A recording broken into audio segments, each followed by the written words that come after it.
शिक्षा के जगत की सबसे बड़ी भर्ती है ये बिहार शिक्षक भर्ती। आप लोग जानते ही हैं कि 1,70,000 पद आना, और उस पर सरकार ने ये वैकेंसी निकाल तो दी, दबाव में आकर के निकाल दी है वैकेंसी इसके लेकर के, लेकिन तैयारियां जो हैं वो कहीं भी पूरी तरह से दिखाई नहीं दे रही हैं। आपके सामने एग्जाम की डेट भी है कि आपको 25-26 अगस्त में आप लोगों का एग्जाम होना है, लेकिन अभी हम लोग देख रहे हैं कि जो समय विद्यार्थियों का तैयारी करने में जाना चाहिए था वो समय बच्चों का जा रहा है आंदोलन करने में। जब बच्चे किसी भी समस्या से पीड़ित होते हैं, ऐसे समय पर विशेष रूप से उन्हें एक ऐसे अध्यापक की आवश्यकता होती है जो उन्हें गाइड कर सके। तो मैं बच्चों आप लोगों से थोड़ी सी बात करने आया हूँ ये वाली, कि जो लोग बिहार शिक्षक भर्ती को लेकर के अपनी तैयारी करना चाहते हैं या कर रहे हैं, इसके कई सारे पक्ष को लेकर के वो उनके मन में परेशानी है, चिंताएं हैं। कि एक पक्ष तो ये है कि जो नियोजित शिक्षक हैं वो नियोजित शिक्षक कह रहे हैं कि नहीं, हमें परीक्षा नहीं देनी है क्योंकि हम पहले से सेवाएं दे रहे हैं, तो हमें परीक्षा से हमें छूट दी जाए। उनका आंदोलन लंबे समय से चल रहा है, हालांकि इसका कोई रिस्पॉन्स अभी तक जो है वो नहीं मिल पा रहा है।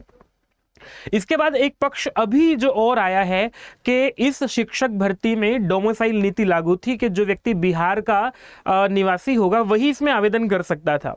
पर अभी कुछ दिन पहले आप लोगों ने देखा होगा कि न्यूज आई कि जो बाहर के लोग हैं वो भी आवेदन कर सकते हैं। भारत का निवासी हो, बिहार का निवासी होना अनिवार्य नहीं है, डोमिसाइल की आवश्यकता नहीं है। मतलब ये है कि पूरे भारत से लोगों ने आवेदन करना शुरू किया। तो इस पर जो सबसे बड़ा पक्ष अब सामने निकल करके आया कि बिहार के जो छात्र हैं वो आंदोलन कर रहे हैं कि नहीं, बाहर के लोग आ जाएंगे तो फिर हम कहां जाएंगे। तो इसको लेकर के अभी आप लोग न्यूज की कटिंग्स देख रहे हैं। मैं आप लोगों को 2 कटिंग दिखाता हूं जिसमें ये देखो, ये छात्र वो हैं जो बिहार के, जो समय इनका भर्ती की तैयारी करने में लगना चाहिए था वो आंदोलन करने में लग रहे हैं। प्रदेश के सारे छात्र जो है वो इस लाठीचार्ज का शिकार हो रहे हैं। कई जगह लाठीचार्ज हो रहा है। कई बच्चों की फोटोज हमें ऐसी मिली है कि बिल्कुल देख करके ऐसा मन परेशान हो गया कि देखो, ये बच्चा तैयारी करता, अध्यापक बनता, और ये लाठी के का शिकार हो रहा है। तो एक बात और है इसमें, आप लोगों ने अभी मैं जो देख रहा हूं बिहार की जो स्थितियां हैं, स्थिति ये है कि विपक्ष और छात्र जो हैं वो मिलकर के, क्योंकि जो बिहार का छात्र है वो ये चाहता है कि बाहर के जो अभ्यर्थी हैं वो अप्लाई ना करें, वो अप्लाई करेंगे तो बिहार के लोगों को नुकसान होगा। और जो वहां के लोकल लोग हैं, वहां के जो विपक्ष होता है, विपक्ष का काम हमेशा होता ही है क्रिटिसिज्म करना, और सरकार का करना भी चाहिए, ये बात ठीक है, लेकिन यहाँ ये ध्यान रखना चाहिए कि छात्रों का हित किसमें है, वो केवल बिहार के लिए, बिहार का हित किसमें है।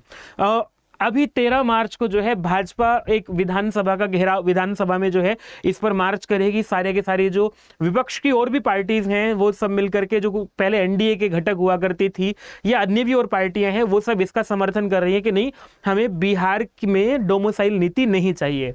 और जहां तक अभी स्थितियां बन रही हैं, बच्चा जो है वो पूरा का पूरा असमंजस में है कि हमें करना क्या चाहिए, हम तैयारी करें ना करें, फार्म भरें ना भरें।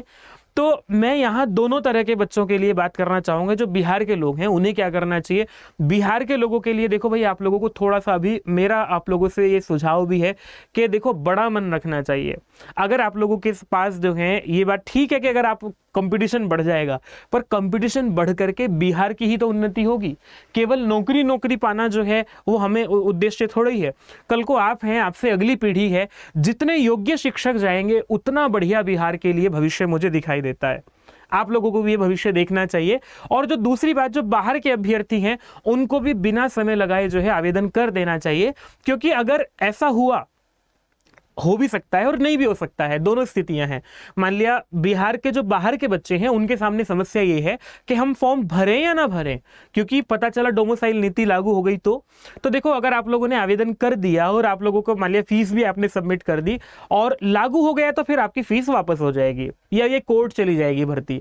और अगर आप लोगों ने आवेदन नहीं किया, आप एलिजिबल हैं, आप आवेदन कर सकते हैं, और आपने आवेदन नहीं किया, इसी के चलते कि ये लागू होगा या नहीं होगा, कि ये डोमिसाइल नीति वापस तो नहीं हो जाएगी, डोमिसाइल नीति फिर से तो नहीं आ जाएगी कि हमें जो है बिहार वालों को ही मौका मिले, बाहर के लोगों को मौका ना मिले, क्योंकि जैसा आंदोलन वहाँ बिहार में चल रहा है, इसको ध्यान में रखते हुए। तो देखो भाई, मेरा अभी आज की ही न्यूज़ है कि लालू यादव ने भी कहा है कि मैं सरकार से बात करके इस पर एक पक्ष अपना भी रखूंगा कि बिहार के लोगों के लिए ही ये भर्ती होनी चाहिए, बाहर के लोगों के लिए नहीं होनी चाहिए।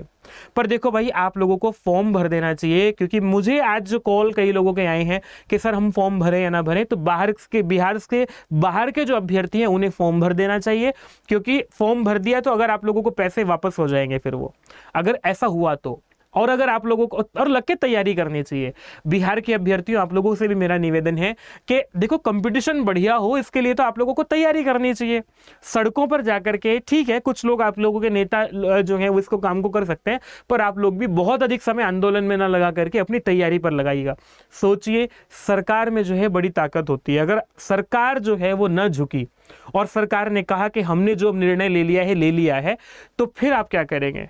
फिर आप एग्जाम देने से रह जाएंगे। आप लोग जो है तैयारी कीजिएगा। हम मुख्य बात जो है, हमारा जो ध्येय रहता है वो यही रहता है कि एक अभ्यर्थी को सही दिशा दिखाई जाए, और सही दिशा तो ये है, आपको परीक्षा की तैयारी करनी चाहिए। आप बहुत अच्छे से तैयारी कर सकते हैं, सिलेबस भी बहुत बड़ा नहीं है, बहुत आसानी से आप लोग इसकी तैयारी कर सकते हैं। पर सोचो, अगर आपने ये समय तैयारी वाला जो है वो सड़कों पर ही गंवा दिया, फिर आपके हाथ से ही भर्ती चली जाएगी। मैं फिर मिलूंगा आप लोगों को। आपका कोई भी पक्ष हो, आप लोगों के मन में कोई भी प्रश्न हो, कमेंट बॉक्स में जाकर के छोड़िएगा। फिर मिलते हैं आप लोगों को, तब तक के लिए नमस्ते।